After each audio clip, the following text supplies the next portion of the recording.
আমরা এসেছি কোথায়? নৈমিষারণ্যে।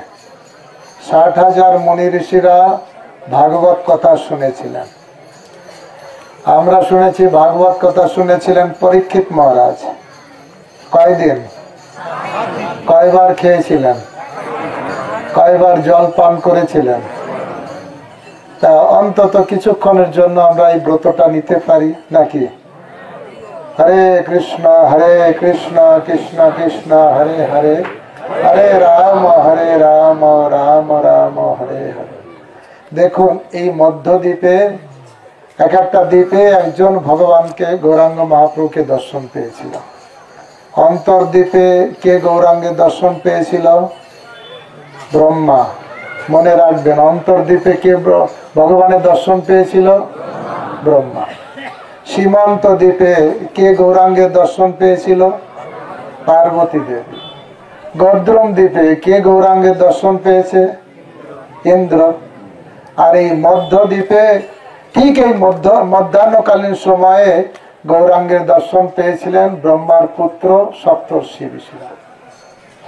তা আপনারা কারা কারা গৌরাঙ্গের দর্শন পেতে চান? আপনারা এসে গেছেন সেই মধ্যদ্বীপে, মধ্যাহ্নকালীন সময়, শুধু দর্শন বাকি। আমরা সাধুগুরু বৈষ্ণবের কাছ থেকে কি শুনেছি? চোখ দিয়ে দর্শন করতে হবে না, প্রথমে কি দিয়ে দর্শন হবে? কান দিয়ে। তা আমরা এত সুন্দর, প্রভু বলছেন এত সুন্দর বাতাস বইছে, কেমন লাগছে? উঠতে ইচ্ছে করছে। আর ওই টেন্টে যাবেন, খুব গরম, না বাতাস না ফ্যান, শুধু গরম। তা কোথায় থাকতে চান, ঠান্ডায় না গরমে? আরে সংসারে তো সবসময় আমরা গরমেই আছি। মঙ্গল আরতিতে গাই না, সংসার সাধারণ গরম না, সূর্যের গরম না, একদম দাবানলের গরম। আর তার থেকে নিষ্কৃতি পাওয়ার জন্য তব কথামৃতম তপ্ত জীবনম কবিভিড়িতম কলমশাপহম। কথামৃত হচ্ছে তাপদগ্ধ জীবের কাছে এক অমৃত স্বরূপ। আমরা সংসার দাবানলে দগ্ধীভূত হচ্ছি, আমাদের কাছে এক অমৃত হচ্ছে ভগবত কথা। তা আমরা সৌভাগ্যক্রমে পূর্বতন আচার্যদের বিশেষ কৃপায় আমাদের এই সৌভাগ্য হয়েছে যে আমরা ধামে সাধু সঙ্গে ভগবানের কথা শ্রবণ করার সুযোগ পাচ্ছি। আপনারা হংস বাহন শিব দর্শন করেছেন। শিব তো বৃষবাহন, হংস বাহন হয়ে গেল কবে? আপনারা জানেন, আসলে আমরা মাহাত্ম্যে শুনব, এখানে গৌর ভাগবত কথা হচ্ছিল। মুনি ঋষিরা বসে গৌর ভাগবত বলছিলেন। কৈলাসে শিবজি জানতে পেরে তাড়াতাড়ি আসবেন। দেরি করে আসবেন না তাড়াতাড়ি আসবেন? আমরা অনেক সময় মনে করি ভাগবত পাঠ শুরু হচ্ছে, হোক, প্রসাদ যখন হবে তখন যাব। ভাগবত পাঠকের বসার আগেই বসে যেতে হবে। তা তাড়াতাড়ি আসবেন এই মনোভাব নিয়ে ওনার তো ভ্যাকেল কি বলে, ওনার বাহন খুব স্লো মোশনে চলে, একদম কত কিলোমিটার বেগে, 10 কিলোমিটার 20 কিলোমিটার। কিন্তু ওনার ইচ্ছা তাড়াতাড়ি হাই স্পিড গাড়ি নিয়ে আসবেন। আর সেই জন্য ব্রহ্মার কাছে বললেন, আপনার ভেহিকেলটা দিন, আপনার গাড়িটা দিন। তখন নিয়ে যাও। তখন ব্রহ্মার কাছ থেকে হংস নিয়ে একদম এক মুহূর্তে চলে আসলেন। তাড়াতাড়ি এসে কি করতে আসলেন? গৌর ভাগবত শোনার জন্য। হরি আপনারাও কত দূর দূরান্ত থেকে এসেছেন, কি জন্য? খেতে, ঘুমাতে, না কথা শুনতে? হরি বল। কারা কারা কথা শোনার জন্য এসেছেন? হাত তুলুন। হরি বল। আর কথা শুনে উনি এমন ভাবে বিভোর হয়ে গেলেন, একদম নিচে তো নামার সুযোগ হলো না, সেই হংসের উপরেই চিৎপটাং হয়ে, মানে মূর্ছিত হয়ে পড়ে গেলেন। ভাবে, অষ্টসাত্ত্বিক ভাবে মূর্ছিত হলেন। আর সেই দৃশ্য আপনারা, সেই শিবজিকে আপনারা দর্শন করেন। তা আমরা এই ধামের মাহাত্ম্য শ্রবণ করব। এই নবদ্বীপ ধাম মাহাত্ম্য যে গ্রন্থাবলী গৌরাঙ্গ প্রেম মহারাজ প্রকাশ করেছেন, সেই বইটাতেই পাবেন 106 পৃষ্ঠায়, ঠিক 106 পৃষ্ঠা। সবাই বের করুন, যাদের নেই তারা তাড়াতাড়ি বইটা কিনে নিন আর 106 পৃষ্ঠা বের করতে পারবেন। নবম অধ্যায়, মধ্যদ্বীপ। শ্রী মধ্যদ্বীপ ও নৈমিষারণ্য বর্ণনা, হংস বাহন শিব স্থান হচ্ছে এটা। জয় গৌরচন্দ্র জয় নিত্যানন্দ জয় জয় গদাধর, শিবাসাদি জয় জয় ভক্তালয়, নবদ্বীপ ধামবর। নিশি অবসানে মত্ত গৌর গানে, চলিলেন নিত্যানন্দ। সঙ্গে ভক্তগণ প্রেমেতে মগন, বিস্তারিয়া পরমানন্দ। সকাল হলেই তিনি গদ্রুম দ্বীপে ছিলেন। সকাল হলেই ভক্তদের নিয়ে পরমানন্দ নিত্যানন্দ তিনি চলতে শুরু করলেন। মধ্যদ্বীপে আসি বলে হাসি হাসি, এই তো মাঝিদা গ্রাম। এতা সপ্তঋষি ভজি গৌর শশী, করিলেন সুবিশ্রাম। এই সেই মধ্যদ্বীপ। এখানে সে নিত্যানন্দ প্রভু হেসে হেসে বলছিলেন, ভক্তগণ এই হচ্ছে মধ্যদ্বীপ। আর এখানে সপ্তর্ষিরা এসে গৌরাঙ্গের ভজনা করেছেন। কিভাবে ভজনা করেছেন? 3 বারের জায়গায় 4 বার প্রসাদ পেয়ে, আর 6 ঘন্টা জায়গায় 10 ঘন্টা 12 ঘন্টা ঘুমিয়ে দেখুন কিভাবে ভজন হয়। পিতৃ সন্নিধানে গৌর গুণ গানে, সত্য যুগে ঋষিগণ হইয়া মগন, যাচিল তখন গৌর প্রেম নিত্য ধন। পিতার কাছে সপ্তর্ষিরা তার পিতা ব্রহ্মার কাছে যে প্রার্থনা করলেন, আমরা কিভাবে গৌর প্রেম নিত্য ধন আমরা পেতে পারি, পিতা আপনি বলুন। ব্রহ্মা চতুর্মুখ পেয়ে বড় সুখ, সপ্তপুত্রে বলে তবে, নবদ্বীপে যাও গৌর গুণ গাও, অনাসে প্রেম হবে। কোথায় গেলে প্রেম হবে? ঘরে থাকলে না নবদ্বীপে? আমি ঘরে না যাইব, বনে প্রবেশিব, অলীলা রসের তরে, ত্যাজি কুললাজ ভজ ব্রজরাজ, বিনোদ মিনতি করে। ঘরে গেলে গৌরের দর্শন হবে? বনে। কোন বনে যেতে হবে? ব্রজবন না গৌরবন? সবাই আমার সঙ্গে বলুন, চলো গৌরবনম নবখণ্ডময়ম, পঠ গৌরচরি তানি মুদা, লুট গৌর পদাঙ্কিত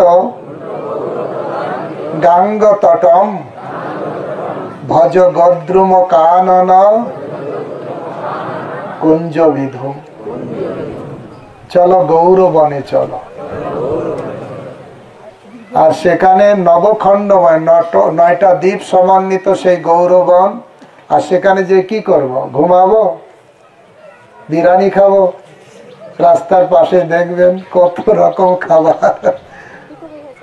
এই বসুন বসুন।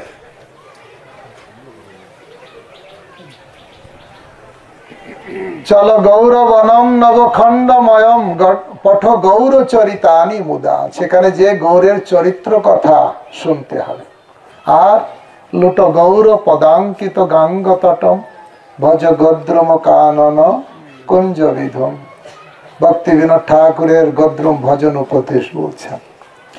তাই ব্রহ্মা উপদেশ দিলেন।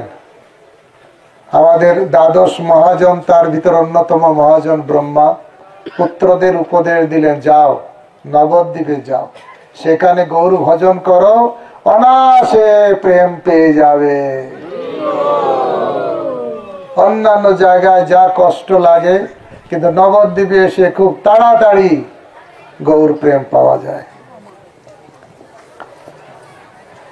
ধাম কৃপাসার লাভ হয় যার, তার হয় সাধু সঙ্গ, সাধু সঙ্গে ভজে কৃষ্ণ প্রেমে মজে এই তো পরম রঙ্গ নবদ্বীপের অতি লবে যার মতি সেই পায় ব্রজবাস অপ্রাকৃত ধাম গৌর হরি নাম কেবল সাধুর আস যার নবদ্বীপের প্রতি রতি এবং গৌর নামের প্রতি রতি সে অনায়াসে ব্রজবাস পাবে যথা যথা গৌর পদারবিন্দ বিন্দেত ভক্তি কৃত পুণ্য রাশি তথাইপ রাধা পদাম্বুজ অকস্মাৎ সুধাম্ব রাশি যখনই যখনই গৌর ব্রজবনের গৌর ভাবে আপনার মন ব্যাকুলিত হবে তখনই হঠাৎ আপনার হৃদয়ে রাধা প্রেম এসে যাবে আলাদা করে আর এদিক ওদিক ছুটতে হবে না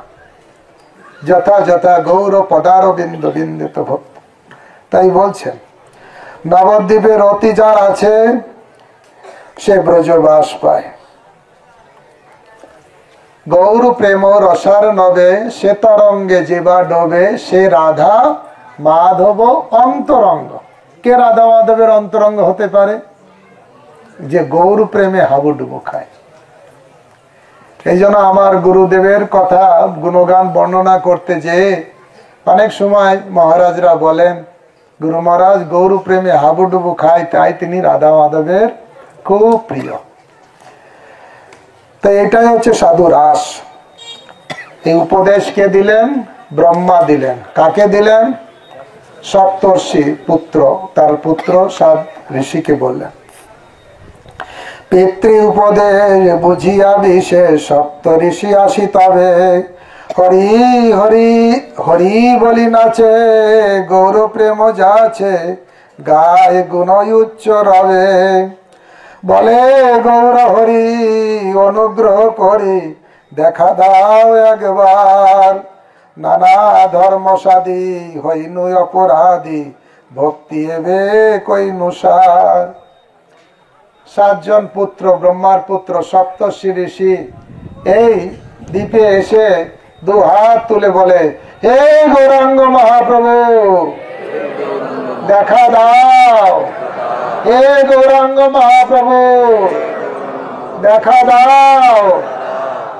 তাই এইভাবে ক্রন্দন করতে থাকে কান্না করতে থাকে হে গৌরাঙ্গ মহাপ্রভু কৃপা করুন গৌরাঙ্গ তুমি মোরে দয়া না ছাড়িও আপন করিয়া রাঙা চরণে রাখিও তোমার চরণ লাগি সব ত্যাগিনু শীতল চরণ পাইয়া শরণ লইল একুলে অকুলে মুই দিনু তিলাঞ্জলি রাখিও চরণে মোরে আপনারে বলি গৌরের কাছে কান্না করতে হবে আমাদের একজন আচার্য গৌর গোবিন্দ স্বামী মহারাজ বলতেন আমার যদি অনেক টাকা থাকতো আমি একটা ইউনিভার্সিটি খুলতাম যে ইউনিভার্সিটিতে শিক্ষা দেওয়া হতো কি করে কান্না করতে হবে কার জন্য কৃষ্ণের জন্য বা গৌরের জন্য তা আসলে ভক্তি জগতে কান্না করতে তাই এই পাঁচজন তারা উচ্চস্বরে গান করে উচ্চস্বরে ডাকেন বললেন আমরা অনেক ধর্ম সাধন করেছি এখন আমরা বুঝতে পেরেছি ভক্তি এবে কৈনসার ভক্তি নিষ্ঠা করি ভজি গৌর হরি ঋষিগণ করে তপ তার ভক্তিকে একেবারে নিষ্ঠা করেছে আর কোনো কিছু দরকার নেই ভক্তা মামাভি জানাতি একদম দৃঢ় বিশ্বাস কিন্তু কিভাবে তপস্যা করেছে দেখো কিছু নাই খায় নিদ্রা নাহি যায় গৌর নাম করে জপ কিছু খায় না না খেয়ে না ঘুমিয়ে দিন রাত শুধু গৌরাঙ্গ গৌরাঙ্গ বলে ডাকে কি বলে গৌরাঙ্গ গৌরাঙ্গ গৌরাঙ্গ গৌরাঙ্গ গৌরাঙ্গ গৌরাঙ্গ গৌরাঙ্গ গৌরাঙ্গ গৌরাঙ্গ গৌরাঙ্গ দিন রাত শুধু গৌরাঙ্গ গৌরাঙ্গ ডাকে না ডাবের জল খায় না আখের জুস খায় না অন্য ডাল সবজি খায়, আর না ঘুমায়, শুধু গৌর গৌর বলে ডাকে। তাই না হলে কি আর গৌর দর্শন হয়? লোকেরা বলে না, সব খেয়ে সব ভোগ করে সব খাইয়া মাগুর মাছের ঝোল, শুইয়া রমণীর কোল, চাঁদ বদনে বেটা বল হরি বল হরি। এতে কি আর গৌর মেলে? গৌর আমার মুখে বললে নাহি চলে, গৌরের আচার গৌরের বিচার করলে ফল ফলে। শুধু গৌর গৌর বললেও হবে না, গৌর যা সিস্টেম বলেছেন সেটাই করতে হবে। শুধু লোক দেখানো, একটু তিলক পড়লাম, কণ্ঠিমালা পড়লাম, গৌর গরু বলে প্রেম দেখালাম, হবে? লোক দেখানো গোরা ভজা, তিলক মাত্র ধরি, ভিতরেতে অত্যাচার গোরা ধরে চুরি। বাইরে লোক দেখানোর জন্য খুব তিলক ফোটা কাটে খুব দেখালাম, তাতে কি আর গৌর মেলে? তাই বলছে দেখুন, ব্রহ্মার পুত্র 7 জন, খাওয়া দাওয়া বাদ, ঘুমানো বাদ, শুধু দিন রাত গৌর গৌর গৌর গৌর গৌর গৌর গৌর বলছে। মধ্যাহ্ন সময় গৌর দয়াময় দেখা দিল ঋষি গণে, শত সূর্য প্রভা যোগী মন লোভা, শুদ্ধ পঞ্চতত্ত্ব শোনে। ঠিক মধ্যাহ্নকালীন সময়, মধ্যাহ্নকালীন সময়ে সূর্যের তাপ সব থেকে উজ্জ্বল হয়, তাই কিনা? ঠিক গৌরাঙ্গ মহাপ্রভু শত সূর্যের প্রভা নিয়ে একদম পঞ্চতত্ত্ব মিলে একদম এই 7 জনের সামনে দর্শন দিলেন। হরি বল। কার কার মনে ইচ্ছা হয় যদি কোনো একদিন দর্শন পাই? কষ্ট না করলে? কষ্ট করতে হবে। কিভাবে ভগবান খুশি হবে সেই চিন্তা করতে হবে, তার জন্য কষ্ট হবে। তবুও কষ্ট করলেই ভগবান বুঝবে যে আমার জন্য কিছু করছে। দেখবেন মায়েরা কাজবাজ করে, বাচ্চা খেলাধুলা করে, বাচ্চাকে কোলে নেয় না তখন, কিন্তু যখন বাচ্চা মা মা করে কান্না শুরু করে দেয়, মা সব কাজ বন্ধ করে দিয়ে সন্তানকে কোলে তুলে নেয়। তো এইভাবে গৌরকে ডাকলেই হবে। তাই একদম শত সূর্য প্রভা যোগীদের মনোলাভা এইরকম সুন্দর রূপে দর্শন দিলেন। আর কি রূপ? কিবা সেই রূপ অতি অপরূপ, সুবর্ণ সুন্দর মূর্তি, গলে বনমালা দিক করে আলা, তাহে আবার নিস্ফূর্তি, চাহনি সুন্দর চিচুর চাচর, চন্দনের বিন্দু ভালে, ত্রিকচ্ছ বসন সূত্র সুশোভন, শোভিত মল্লিকা মালে। একদম সুন্দর বনমালা, চারদিক আলো করছে, সুন্দর চাহনি, সুন্দর চাহনি, চন্দন, আবার কপালে চন্দনের বিন্দু বিন্দু, ত্রিকচ্ছ বসন সেখানে, আর সুন্দর উপবিত শোভিত মল্লিকার ফুলের মালা পরেছেন, সুন্দর। সেরূপ দেখিয়া মোহিত হইয়া সবে করে নিবেদন, তোমার চরণ লইনু শরণ, দেহ পদে ভক্তি ধন। শুনি গৌর হরি বলে দয়া করি, শুনো হে ঋষিগণ, ছাড়ি অভিলাষ জ্ঞান কর্ম পাশ, কর কৃষ্ণ আলোচন। ভক্তি কিভাবে করতে হবে? অন্নাভিলাষিতা শূন্য, জ্ঞান কর্মাদি অনাবৃতম, আনুকূল্যেন কৃষ্ণানুশীলনম, ভক্তির উত্তম। এই বই নিয়ে সাইডে যান, সামনে এক ঘুরছেন কেন? যারা নেবে সাইড থেকে নেবে, অন্যদের ডিস্টার্ব হয়। হরে কৃষ্ণ কৃষ্ণ কৃষ্ণ হরে হরে, হরে রাম রাম রাম হরে হরে। তা সেই যে অপূর্ব রূপ দেখে সবাই মোহিত হয়। আর বলছেন যারা এইভাবে উপদেশ দিচ্ছেন, সমস্ত জড় বাসনা পরিত্যাগ করো, জ্ঞান কর্মের অভিলাষ ত্যাগ করো। ব্রহ্মাও ভগবানের উদ্দেশ্যে যখন স্তব করছেন এই কথাই বললেন, জ্ঞানে প্রয়াস মদপস্য নমন্ত এবং সমৃদ্ধ ভবদীয় বার্তা।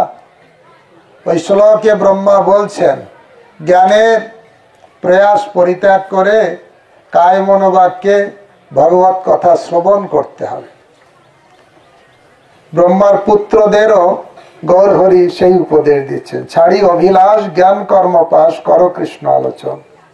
শুধু কৃষ্ণ কথা, গৌর কথা।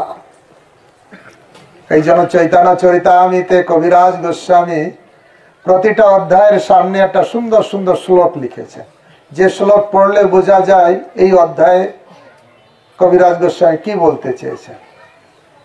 তা অন্তলীলার একটা অধ্যায়ের প্রথম শ্লোক বলছেন, শ্রূয়তাম শ্রূয়তাম নিত্যম, শ্রবণ করুন শ্রবণ করুন, গীয়তাম গীয়তাম মুদা, গান করুন গান করুন, চিন্তিতাম চিন্তিতাম ভক্তা, ভক্ত সঙ্গে চিন্তা করুন চিন্তা করুন। কি? চৈতন্য চরিতামৃত, চৈতন্যের লীলা কথা শ্রবণ করুন, গান করুন, স্মরণ করুন ভক্ত সঙ্গে। এটাই হচ্ছে ভক্তদের। এখানে মহাপ্রভু তাই বলছে, করো কৃষ্ণ আলোচন। স্বল্প দিনান্তে নদিয়া নগরে হইবে প্রকট লীলা, তুমি সবে তবে দর্শন করিবে নাম সংকীর্তন খেলা। একথা এখন রাখো গোপন আমার বচন ধর, শ্রীকুমার হট্টে নিজ গীত ঘট্টে কৃষ্ণের ভজন কর। এই কুমার হট্টেতে যে কৃষ্ণের ভজন করো। এই স্থানে এখন কর দর্শন, সপ্ত টিলা শোভা পায়, সপ্তর্ষি আকাশে যে মত প্রকাশে সপ্ত টিলা তার সম। এই স্থানের কথা এখানে সপ্তর টিলা আছে। নিত্যানন্দ প্রভু জীব গোস্বামীকে বলছেন এই সপ্ত টিলা এখানে আছে, এটা দর্শন করো। এর দক্ষিণে দেখো, ইহার দক্ষিণে দেখো নয়নে আছে আগে জলাধার, এই তো গোমতী সুপবিত্র অতি নৈমিষার কারণ আর। এর দক্ষিণ দিকে এই যে আমরা নদী দেখবো, এটা হচ্ছে গোমতী নদী। গোমতী গঙ্গাতে আমাদের টেন্ট হয়েছে, নাম দিয়েছে গোমতী গঙ্গা। তা আপনারা অনেকে কুম্ভ মেলায় গিয়েছেন ত্রিবেণী সঙ্গম করতে, চিড়ে চ্যাপ্টা হয়ে এসছেন অনেকে, হ্যাঁ, আর অনেকে তো আবার পটল তুলেছে। অনেক কষ্ট, না মারা গেলেও অনেক কষ্ট পেয়েছে। আবার যার সৌভাগ্য যে আমি একদম স্কটে করে গিয়েছি, একদম আমাকে ভালো হতে পারে কারো বিশেষ বিশেষ। কিন্তু গুরু মহারাজ বলছিলেন ওখানে হচ্ছে ত্রিবেণী, আর আমাদের নবদ্বীপে আছে পঞ্চবেণী। কার বেশি গুরুত্ব? ত্রিবেণী? তিনজনের শক্তি বেশি না পাঁচজনের শক্তি বেশি? তা ওই ত্রিবেণীতে স্নান করলে পাপ নষ্ট হয়, আর এই পঞ্চবেণীতে স্নান করলে গৌর প্রেম লাভ হয়। ওখানে মরে গেলে হয়তো পাপ চলে গেছে, স্নান করে মারা গেছে, স্বর্গে যাবে, কিছুদিন থাকার পরে আবার ফিরে আসবে। কিন্তু এখানে যদি কেউ মারা যায় পঞ্চবেণীতে, বলছে জলে স্থলে অন্তরিক্ষে কোন জায়গায় কেউ এই পঞ্চবেণীতে যদি দেহ ত্যাগ করে, তাহলে সোজা গোলক বৃন্দাবনে। তাই বলে সুইসাইড করবেন না, কপালে না থাকলে হবে না। কপালে না থাকলে ঘি, ঠকঠকালে হবে ঘি।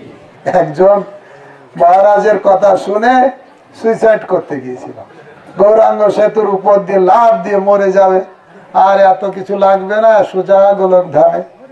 এই চিন্তা করে যখন লাফ দিয়েছে, জলে পড়েছে, ভাবছে ডুবে যাব, মরব, আর সেখানে দেখছে এই পর্যন্ত জল, মুখ পর্যন্ত জল, মরল না।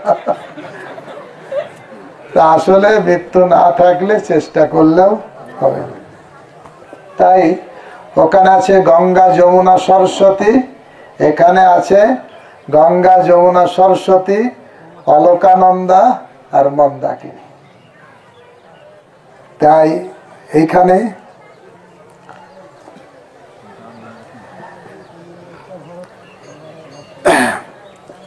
হেতাবাস করি পায় গৌর হরি নাসাদে নিয়ম জম, ইহার দক্ষিণে দেখো নয়নে আছে এক জলাধার, এই তো গোমতী সুপবিত্র অতি নৈমিষাক কারণ্য আর, পুরা কল্পে কলি হইলে মহাবলী সৌনুকাদি ঋষিগণ, সুতের শ্রীমুখে শুনে সবে সুখে গৌর ভাগবত ধন।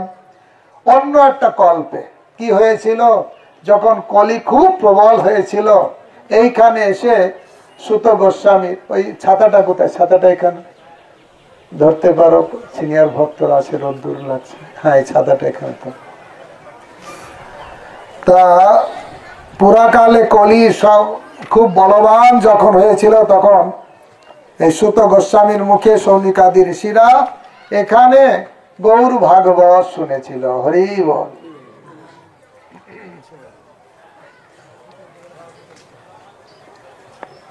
সুতের শ্রীমুখে শুনে সবে সুখে গৌর ভাগবত ধন, হেতা যেই জন পুরাণ পঠন করায় কার্তিক মাসে, সর্বক্লেশ ত্যাজে গৌর রঙ্গে মজে ব্রজ লাভে অনায়াসে।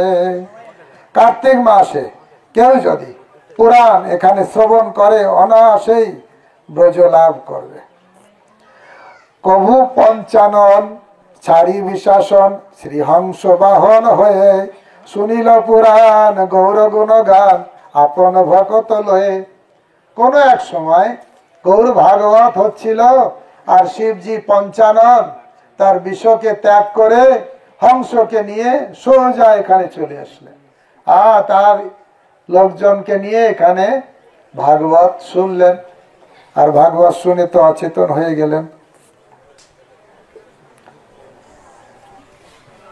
শুনিল পুরাণ গৌর গুণগান আপন ভকত লয়ে, গাইয়া গাইয়া নাচিয়া নাচিয়া শিব যত কাশী শৈব যত কাশীবাসী, পঞ্চাননে ঘেরে বলে গৌর হরি পুষ্প ফেলে রাশি রাশি। শিবকে ঘিরে যত তার পার্শ্বদগণ গৌর গৌর গৌর বলে কীর্তন করেছিলেন। নিতাই বচন শুনিয়া তখন জীবের উতলে ভাব, গড়াগড়ি যায় ধৈর্য না পায় আস্বাদে দে ধাম প্রভাব। নিত্যানন্দ প্রভুর এই অদ্ভুত কথা শুনে জীব গোস্বামী একদম তার ভাবের উদয় হলো, আর ভাবের উদয় হয়ে একদম ধামে গড়াগড়ি দিতে লাগলো। হরি বল, গৌরাঙ্গ গৌরাঙ্গ। ধামের ভাব গ্রহণ কর। সেদিন যাপন করে ভক্তগণ নিতাই চাঁদের সনে, পরদিন সবে চলিলেন তবে পুষ্কর দর্শনে। তাই এই দিন এই মধ্যদ্বীপে এসে নিত্যানন্দ জীব গোস্বামীকে নিয়ে রাত্রে এখানে যাপন করেছিলেন। আমরাও রাত্রি যাপন করব এখানে এই মধ্যদ্বীপে। হ্যাঁ, একটু সামনে গেলে এখান থেকে টেন্ট দেখা যাচ্ছে, একটু ঘুরে যেতে হবে, বেশি সময় লাগবে না, সেখানে আমরা রাত্রে যাপন করব। তারপরের দিন নিত্যানন্দ প্রভু জীব গোস্বামীকে নিয়ে পুষ্কর তীর্থ দর্শন করে, সেই কুরুক্ষেত্র পুষ্কর তীর্থ সব এক এক করে পঞ্চবেণী দর্শন করে কলদ্বীপে প্রবেশ করেছিলেন। সেটা আমরা কালকে হবে। তা আজকে সেদিন যাপন করে ভক্তগণ নিতাই চাঁদের সনে, পরদিন সবে চলিলেন তবে শ্রী পুষ্কর দর্শনে। জাহ্নবা নিতাই ভজন সদাই যাহার অন্তরে জাগে, নদিয়া মহিমা ভক্ত মধুরিমা গাইছে সে জন রাগে। এভাবে ভক্তি বিনোদ ঠাকুর এই ধাম মাহাত্ম্য এখানে সুন্দর করে বর্ণনা করলেন, যে কিভাবে এখানে মধ্যদ্বীপে এসে সপ্তর্ষিরা গৌরাঙ্গের দর্শন পেয়েছিল। এখানেই ভাগবত কথা মুনি ঋষিরা আলোচনা করেছিলেন। ভক্তগণ, এই ভাগবত আলোচনা হয়েছিল নৈমিষারণ্যে। এটা হচ্ছে অভিন্ন নৈমিষারণ্য। সবাই হাত জোর করে অন্তত একটা শ্লোক বলি। সবাই বলুন, জানেন যে শ্লোকটা? নষ্ট প্রায়সু অভদ্রেষু নিত্যং ভাগবত সেবয়া ভাগবতের উত্তম শ্লোকে ভক্তির ভাবেতে নৈষ্ঠিকী। এইভাবে ভাগবতম এখানে পাঠ হয়েছিল। আর আমাদের অন্তত জানা দরকার, এই ভাগবত হচ্ছে সাক্ষাৎ ভগবান। কৃষ্ণ আর ভাগবতে কোনো ভেদ নেই। যেমন মৎস্য, কুর্ম, বরাহ, পরশুরাম অবতার ভগবান থেকে অভিন্ন, শ্রীমদ্ ভাগবত হচ্ছে ভগবানের বাগ্ময়ী অবতার। শাস্ত্রে বলা হয়েছে কৃষ্ণ তুল্য ভাগবত বিভু সর্বাশ্রয়, প্রতি শ্লোকে প্রতি অক্ষরে নানা কথা কয়। কৃষ্ণ তুল্য, কৃষ্ণ থেকে অভিন্ন হচ্ছে এই ভাগবত। যেমন কৃষ্ণের পুজো করে ভক্তরা, ভক্তরা ভাগবতের পুজো করলেও কৃষ্ণ পুজো হবে। আর শুধু ধূপ দীপ দিয়ে পুজো নয়, প্রতিদিন অধ্যয়নের মাধ্যমে তার সেবা করা যায়। প্রতিদিন ভাগবত অধ্যয়ন করা দরকার, তাহলে হৃদয়ের যত কলুষতা সব চলে যাবে। সুত গোস্বামীর কাছে প্রশ্ন করেছিলেন নৈমিষারণ্যে 88,000 ঋষির পক্ষ থেকে সৌনক ঋষি, কৃষ্ণ জগৎ থেকে চলে গেলে ধর্ম কার আশ্রয় গ্রহণ করল?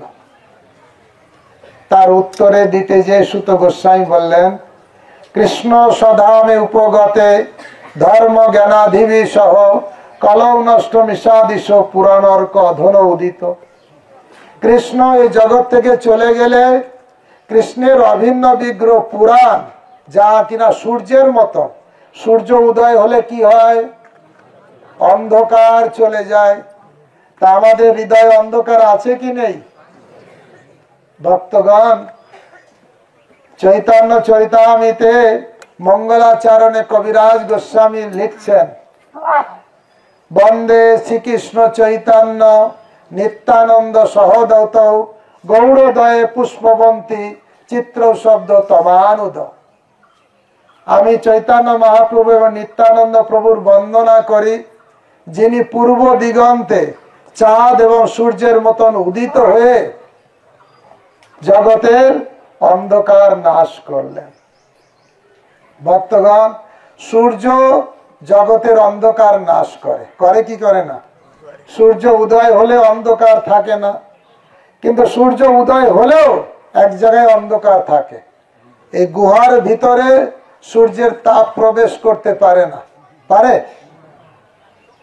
আমরা যখন দ্বারকায় গিয়েছি, জাম্বুমান গুহাতে, বাইরে একদম রোদ্দুরের তাপে থাকা যায় না, ভিতরে দেখছি লাইট জ্বলছে। লাইট না হলে দেখাই যাচ্ছে না, কারণ গুহার ভিতরে সূর্যের তাপ প্রবেশ করে না। তাই সূর্য, চাঁদ বাইরের আলো দিতে পারে, কিন্তু হৃদয়ের ভিতরে যে অন্ধকার, গুহার ভিতরে যে অন্ধকার, সে অন্ধকার নাশ করতে পারে না সূর্য এবং চন্দ্র। আর সেই জন্য চৈতন্য মহাপ্রভু এসে দুই ভাগবতকে দিয়েছেন হৃদয়ের অন্ধকার নাশ করার জন্য। কে দুই ভাগবত? সবাই আমার সঙ্গে বলুন, এক ভাগবত ভাগবত শাস্ত্র, আর ভাগবত ভক্তি রস পাত্র। দুই ভাগবতকে দিয়েছেন হৃদয়ের অন্ধকার নাশ করার জন্য। চৈতন্য মহাপ্রভু দুই ভাগবতকে দিয়েছেন, এক হচ্ছে গ্রন্থ ভাগবত, এক হচ্ছে ব্যক্তি ভাগবত। তাই ভাগবত পড়তে হয়, গ্রন্থ ভাগবত পড়তে হয় ব্যক্তি ভাগবতের কাছে গিয়ে, একাকি পড়লে হয় না। প্রমাণ স্বরূপ বলা হচ্ছে চৈতন্য চরিতামৃতে একটা জায়গায় এই বাংলা থেকে একজন পণ্ডিত গিয়েছিলেন কিছু লিখে, মহাপ্রভু সম্পর্কে নাটক লিখে। আর সবাই বলছে ভালো ভালো, কিন্তু স্বরূপ দামোদর ভালো না বললে মহাপ্রভু ওটা দেখবে না। তাই স্বরূপ দামোদরের কাছে যখন দিয়েছে, স্বরূপ দামোদর ভুল বলে প্রমাণ করে দিলেন। জগন্নাথ বিগ্রহ আর জগন্নাথ নাকি আলাদা, অর্থাৎ বিগ্রহ আর ভগবানকে আলাদা ভাবে শ্লোকে দেখিয়েছেন। তাই বলছেন মূর্খ তুমি। সবাই তাকে পণ্ডিত বলছেন, কিন্তু স্বরূপ দামোদর বলল মূর্খ, তোমার উল্টো পাল্টা লিখে নিয়ে এসছো। তখন দেখছে সে ভিতর, এই কেন জল নিয়ে ভিতরে ঢুকছো, কেন বাইরে রাস্তায় জায়গা নেই, বাইরে যাও, জল লাগবে নিয়ে যাও। তা স্বরূপ দামোদর বললেন, আরে তুমি দুঃখ করো না, তুমি যদি কিছু জানতে চাও, বুঝতে চাও, উপলব্ধি করতে চাও, সবাই আমার সঙ্গে বলুন কি উপদেশ দিয়েছিলেন। যাহ ভাগবত পড়ো গিয়া, বৈষ্ণবের স্থানে একান্ত আশ্রয় করো চৈতন্য চরণে। তাই ভাগবত বুঝতে হয় ভক্ত সঙ্গে। ভগবান নিজে বলছেন নাহং তিষ্ঠামি বৈকুণ্ঠে যোগিনাং হৃদয়ে ন চ তত্র তিষ্ঠামি নারদ মদ ভক্ত যত্র গায়ন্তী। আমার ভক্তরা যেখানে একত্রিত হয়ে আমার গুণগান করে আমি সেখানে থাকি। তাহলে সাধু সঙ্গে ভাগবত, সাধু সঙ্গে হরিনাম, সাধু সঙ্গ ছাড়া শ্রবণ কীর্তন হয় না। অসৎ সঙ্গে কৃষ্ণ নাম নাহি বাহির হয়, অসৎ সঙ্গে কৃষ্ণ নাম নাহি হয়, নাম অক্ষর বাহিরায় বটে, নাম কভু নয়। সেই জন্য ভক্ত সঙ্গে। তাই ভাগবত শুনতে হবে সাধুর কাছে গিয়ে, সাধু সঙ্গে ভাগবত কথা। এই জন্য গীতাতে কৃষ্ণ তাই বলেছেন, আমার ভক্তরা যখন একসঙ্গে মিলিত হয়, রাজনৈতিক কথা, সামাজিক কথা, পারিবারিক কথা বলে না, কি বলে? কৃষ্ণ কথা। মচ্চিত্ত মদগত প্রাণ বোধয়ন্তি পরস্পরম কথয়ন্তস্য মাম নিত্যম তুষ্যন্তি চ রমন্তি চ। আমার ভক্ত যারা আমার কথা সবসময় চিন্তা করে, একসঙ্গে মিলিত হলেই কৃষ্ণ কথা তারা আলোচনা করে। তাই ভক্তগণ এই ভাগবত শুনতে, আমি সেদিনকে কোথায় বলছিলাম, ও খগ্রুপে বোনায় বলছিলাম, নরোত্তম দাস ঠাকুর প্রেম রেখেছেন। নরোত্তম দাস ঠাকুরের জন্য গৌরাঙ্গ মহাপ্রভু প্রেম রেখেছিলেন। কোথায়? পদ্মা নদীতে। যারা জানেন ওখানে প্রেমতলি বলে একটা জায়গা আছে। আমার সৌভাগ্য হয়েছিল সেখানে যাওয়ার, অনেক বছর আগে কিছু ভক্তদের নিয়ে গেছিলাম। তা সেখানে প্রেমতলি আছে।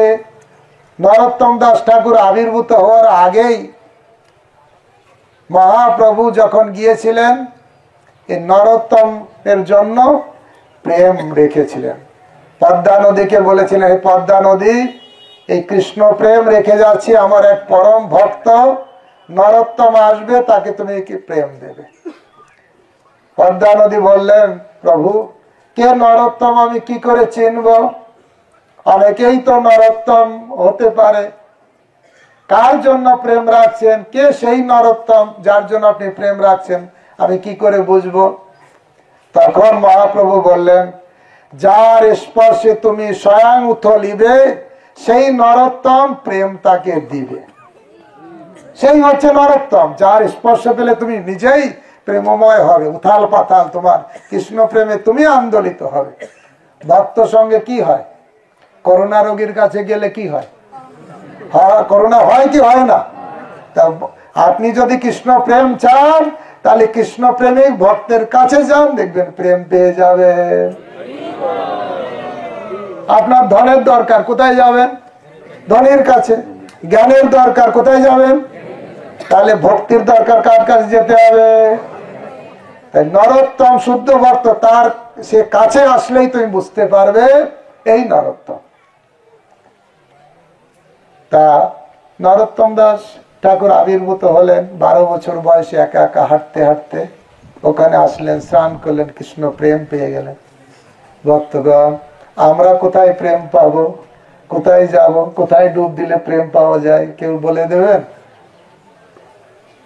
তবে হ্যাঁ, আচার্যরা সিদ্ধান্ত করেছেন, পদ্মা নদীতে স্নান করে পদ্মা সেখানে প্রেম রেখে গেছিলেন মহাপ্রভু, তাই উনি প্রেম পেলেন।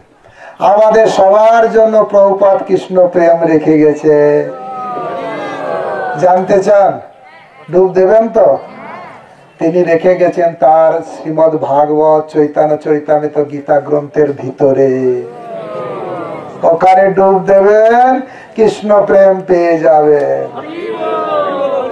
আর যদি ডুব না দেবেন, প্রভুপাদ এক কঠোর কথা বলেছেন, কেউ যদি ভক্ত হয়ে আমার ভাগবত চৈতন্য চরিতামৃত গীতা পুঙ্খানুপুঙ্খভাবে পড়বে না, চৈতন্য চরিতামৃত একটা তাৎপর্য বলেছেন, কেউ যদি পড়বে না, তাহলে ভক্তি জগতে থেকে থেকে একদিন এখানে আর ভালো লাগবে না, সবকিছু এখানে শুধু খাবে আর ঘুমাবে, আর একদিন সব ছেড়ে দিয়ে পালিয়ে যাবে। প্রভুপাদের মুখের কথা। তাই ভক্তগণ, নিত্যম ভাগবত না মাসে একবার, না বছরে একবার, না মাত্র 7 দিন, প্রতিদিন। আমরা প্রতিদিন খাই কি খাই না? কয়বার? কমপক্ষে 3 বার, তাই 3। ভাগবত খাওয়াটা যেমন নিত্যম, কাউকে বলতে হয় না, শ্রীমদ্ ভাগবত শ্রবণ কীর্তন প্রতিদিন দরকার। তাই ভাগবত যে না মানে সে যবন সম, যে ভাগবত মানবে না সে যবন তুল্য। আর শুধু যবন হয়ে যে রক্ষা পেয়ে যাবে তা নয়, ভাগবত যে না মানে সে যবন সম, তার শাস্তি আসছে প্রভু জন্মে জন্মে যম। তাকে শাস্তি দেওয়ার জন্য, ডান্ডা মারার জন্য ঠিক যমরাজ ফুটন্ত তেল রেডি করে রেখেছে। যারা ভাগবত পড়বে না, ভক্তি করবে না, তাদের জন্য তো রেডি করা আছে। তাই ভক্তগণ, এই যে নৈমিষারণ্য, যেখানে আমরা মনে মনে সংকল্প নিতে পারি শ্রীমদ্ ভাগবত আমরা পড়ব, জানবো, বুঝবো, যত এই ভাগবতে প্রবেশ করবেন তত এর আনন্দ পাবেন। কারা কারা কৃষ্ণকে দর্শন পেতে চান? চান? উদ্ধব কান্না করছিলেন, কৃষ্ণ যখন এই জগৎ থেকে চলে যাবেন, উদ্ধব প্রিয় ভক্ত তো কান্না করছিলেন, প্রভু আপনার বিরহে কি করে থাকব। তখন কৃষ্ণ বললেন, উদ্ধব তুমি চিন্তা করে না, আমাকে তো যেতে হবে, কিন্তু আমি যাওয়ার আগে তোমাকে শ্রীমদ্ ভাগবত শোনাচ্ছি। এই ভাগবত তুমি মনোযোগ দিয়ে শোনো, আর আমি চলে যাওয়ার পরে এই ভাগবত কথা যখনই তুমি স্মরণ করবে, এখন তুমি যেমন দেখছো আমাকে তেমনই দেখতে পাবে। তাহলে কোথায় ভাগবত, কোথায় ভগবান আছে? ভাগবতে। ওখানেই ডুব দিলেই বলছেন, আমি এই ভাগবত সমুদ্রে আমি নিজেকে নিমজ্জিত করছি। কেউ যদি আমাকে দেখতে চায়, উপলব্ধি করতে চায়, এই ভাগবত সমুদ্রে তাকে ডুবতে হবে। ভক্তগণ, কি বলে, বজ্রনাথ মথুরা মন্ডলের রাজা হলেন, কিন্তু যখনই দেখলেন যে সবকিছু শুনশান, বড় দুঃখ পাচ্ছিলেন, তখন হঠাৎ দেখলেন কৃষ্ণের মহিষা, কৃষ্ণ তো আগে চলে গেছেন, কৃষ্ণের মহিষীরা ব্রজভূমিতে ঘুরে বেড়াচ্ছে। সবাই খুব দুঃখিত অন্তর, কৃষ্ণ বিরহে কাতর, কৃষ্ণ জগৎ থেকে চলে গেছে, সবাই দুঃখিত। কতজন? 16,108 জন। কিন্তু তার ভিতরে একজন খুব উৎফুল্ল, খুব আনন্দিত, তার কোনো দুঃখ নেই, সে হচ্ছে কালিন্দী। কি নাম? কালিন্দী। সমস্ত মহিষীরা তাকে বলে, আরে কালিন্দী, তোকে তো দেখছি কোনো দুঃখই নেই, কি ব্যাপার? তোমার এত কোনো দুঃখ নেই কেন? বলছে আমি কেন দুঃখ? বলছে কৃষ্ণের বিরহে। বলছে আমি তো বিরহ উপলব্ধি হচ্ছে, আমি তো কৃষ্ণের উপস্থিতি অনুভব করছি সবসময়, আমার তো কোনো বিরহ হই নেই। কি করে তোমার এই দশা হলো? তোমাদেরও এই দশা হবে। কি করলে হবে? ভাগবত শুনতে হবে। কার কাছে শুনবো এখন? বলছে 100 রূপে উদ্ধব গোলক ধামে পৌঁছে গেছে, আর 100 রূপে কুসুম সরোবরে আছে। আমরা যদি তাকে প্রকট করি, তার কাছ থেকে ভাগবত শুনবো, তাহলে আমাদের সব বিরহ চলে যাবে। মহিষীরা যে উদ্ধবকে প্রকট করলেন, উদ্ধবকে অনুরোধ করায় উদ্ধব 1 মাস ভাগবত কথা বললেন। আর মহিষীরা সবাই মনোযোগ দিয়ে শুনলেন, আর সবার কৃষ্ণ বিরহ চলে গেল, কৃষ্ণের উপস্থিতি অনুভব করলো, আর এক এক করে গোলকধামে ফিরে গেল, ভগবত ধামে ফিরে। পরীক্ষিত মহারাজ সেখানে ছিলেন। উনি তো ভাই বজ্রনাভের, কি মামাতো পিসাতো কিছু ভাই হয়। তা বললেন আমার কি হবে? আমি তো শুনতে পারি না, আমি শুধু সিকিউরিটি গার্ড দিয়েছি। তখন বলেছে তোমার জন্যই জগতে ভাগবত আসবে। উদ্ধব আশ্বাস দিলেন, তুমি যেহেতু ভাগবত কথায় সহযোগিতা করেছ, তাই তোমার জন্যই জগতে আগামীতে ভাগবত আসবে। আর তাই এই পরীক্ষিত মহারাজ যেহেতু ভাগবত কথায় মহিষীদের সহযোগিতা করেছিলেন 1 মাস, এজন্য ওনার কপালে এই সৌভাগ্য হয়েছিল 7 দিন ধরে না খেয়ে না দিয়ে একদম ভাগবত কথা শোনার সুখদেব গোস্বামীর কাছে। আর 7 দিনে ভাগবত কথা শুনেই ওনাকে আর তক্ষক দংশন করলো না, তার আগেই উনি ভগবত ধামে চলে গেলেন। এখন দেহটা তো এই জগতে পড়ে থাকে, আগুন দিয়ে পোড়াতে হয়, ওই পোড়ানোর কাজটা এসে তক্ষক করলো, ডেড বডিটাকে সবল মারলো, পুড়িয়ে দিল।